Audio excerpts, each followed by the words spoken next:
नमस्कार मित्रों, आज हम आपके लिए हिस्ट्री से कुछ महत्वपूर्ण प्रश्न लेकर आए हैं जो अक्सर एग्जामों में देखने को मिलते हैं। और ये महत्वपूर्ण प्रश्न आपके एसएससी जीडी में भी देखने को मिले।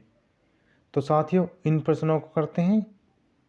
तो साथियों, इस वीडियो को अंत तक जरूर देखें, इससे आपके आगामी परीक्षा में भी कुछ प्रश्न देखने को मिल सकते हैं। पहला प्रश्न है, मोहम्मद बिन कासिम ने भारत पर आक्रमण किया था। ए 712 ईस्वी, बी 720 ईस्वी, सी 810 ईस्वी, डी 709 ईस्वी। इसका सही उत्तर होगा ऑप्शन ए 712 ईस्वी। अगला प्रश्न है, महमूद गजनवी का भारत पर पहला आक्रमण कब हुआ था। इसका सही उत्तर होगा ऑप्शन बी 1001 ईस्वी में। अगला प्रश्न है, महमूद गजनवी ने सोमनाथ के मंदिर पर आक्रमण कब किया था। इसका सही आंसर होगा ऑप्शन बी 1025 ईस्वी में। 1025 ईस्वी में मोहम्मद गजनवी ने सोमनाथ पर आक्रमण किया था। अगला प्रश्न है, अल बरूनी भारत किसके साथ आया था। ए मोहम्मद गौरी, बी चंगेज़ खां, सी महमूद गजनवी, डी नादिर शाह। इसका सही उत्तर होगा ऑप्शन सी महमूद गजनवी। अगला प्रश्न है, अलाउद्दीन खिलजी ने गुजरात पर कब विजय प्राप्त की थी। Option A 1291, option B 1297, option C 1303 में, ऑप्शन डी 1305। इसका सही उत्तर होगा ऑप्शन बी 1297 में। अलाउद्दीन खिलजी ने गुजरात पर विजय 1297 ईस्वी में प्राप्त की थी। अगला प्रश्न है, किताब-उल हिंद और तहकीक-ए-हिंद नामक पुस्तक के लेखक कौन थे। ए अल बरूनी, बी फिरदौसी, सी सिकंदर, डी अलाउद्दीन। इसका सही उत्तर होगा ऑप्शन ए अल बरूनी। अगला प्रश्न है, अलाउद्दीन खिलजी ने चित्तौड़ पर विजय कब प्राप्त की थी। ए 1253 ईस्वी, बी 1264 ईस्वी, सी 1220 ईस्वी, डी 1303 ईस्वी। इसका सही उत्तर होगा ऑप्शन डी 1303 ईस्वी। अलाउद्दीन खिलजी ने चित्तौड़ पर विजय 1303 ईस्वी में प्राप्त की थी। अगला प्रश्न है, इल्तुतमिश गद्दी पर कब बैठा। ए 1236 ईस्वी, बी 1212 ईस्वी, सी 1211 ईस्वी, डी 1246 ईस्वी। इसका सही उत्तर होगा ऑप्शन सी 1211 ईस्वी। इल्तुतमिश गद्दी पर 1211 ईस्वी में बैठा था। अगला प्रश्न है, मोहम्मद गौरी की मृत्यु कब हुई थी। ऑप्शन ए 1292 ईस्वी, ऑप्शन बी 1192 ईस्वी, ऑप्शन सी 1206 ईस्वी, ऑप्शन डी 1210 ईस्वी। इसका सही उत्तर होगा ऑप्शन सी 1206 ईस्वी।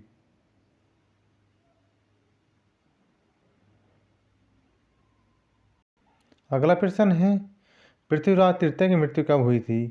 ए 1192 ईस्वी, बी 1194 ईस्वी, सी 1206 ईस्वी, डी 1203 ईस्वी।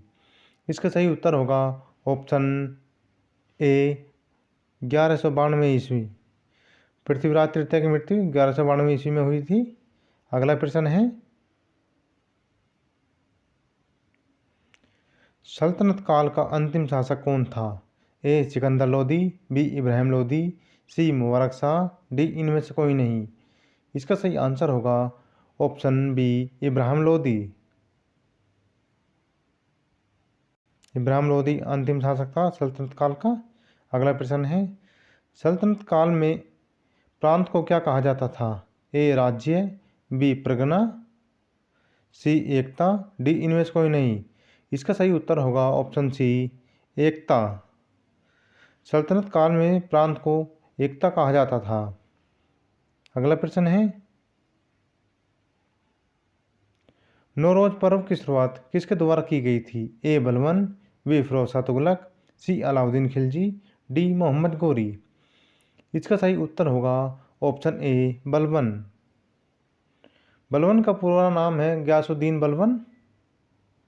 इसने नौरोज पर्व की शुरुआत की थी। अगला प्रश्न है, सल्तनत काल का अकबर किसे कहा जाता है? ए बलबन, बी फिरोज शाह तुगलक, सी मोहम्मद तुगलक, डी अलाउद्दीन खिलजी। इसका सही उत्तर होगा ऑप्शन बी, फिरोज शाह तुगलक को। अगला प्रश्न है, मंगोलों ने किस राजशाही में भारत पर पहली बार आक्रमण किया था? ए इल्तुतमिश, बी बलबन, सी जलालुद्दीन, डी अलाउद्दीन खिलजी। इसका सही उत्तर होगा ऑप्शन ए, इल्तुतमिश। अगला प्रश्न है, भारत में प्रथम महिला शासक कौन थी? ए नूरजहां, बी मुमताज, सी रजिया सुल्तान, डी चांद बेगम। इसका सही उत्तर होगा ऑप्शन सी, रजिया सुल्तान। रजिया सुल्तान पहली मुस्लिम महिला शासक थी। अगला प्रश्न है, सैयद वंश के संस्थापक कौन थे? ए कुतुबुद्दीन ऐबक, बी खिजर खां, सी चंगेज खां, डी इल्तुतमिश। इसका सही उत्तर होगा ऑप्शन बी, खिजर खां। खिजर खां सैयद वंश के संस्थापक थे। अगला प्रश्न है, कलिंग प्रांत की राजधानी का क्या नाम था? ए तोसाली, बी पाटलिपुत्र, सी उज्जैन, डी इनमें से कोई नहीं। इसका सही उत्तर होगा ऑप्शन ए, तोसाली। कलिंग प्रांत की राजधानी का नाम तोसाली था। अगला प्रश्न है, दास वंश की स्थापना कब हुई थी? ए 1200 में, बी 1206 ईस्वी में, सी 1267 ईस्वी में, डी 1218 ईस्वी में।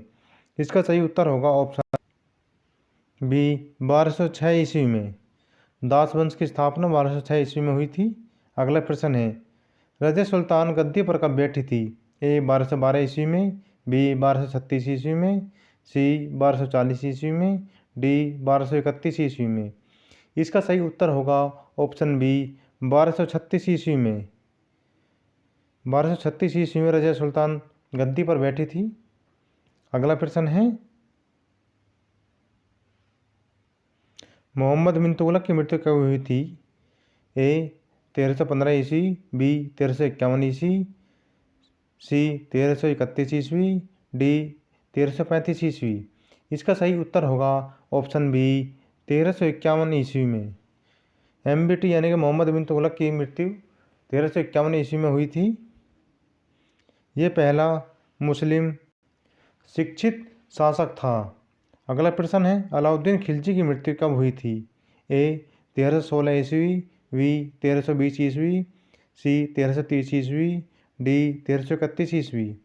इसका सही उत्तर होगा ऑप्शन ए, 1316 ईस्वी।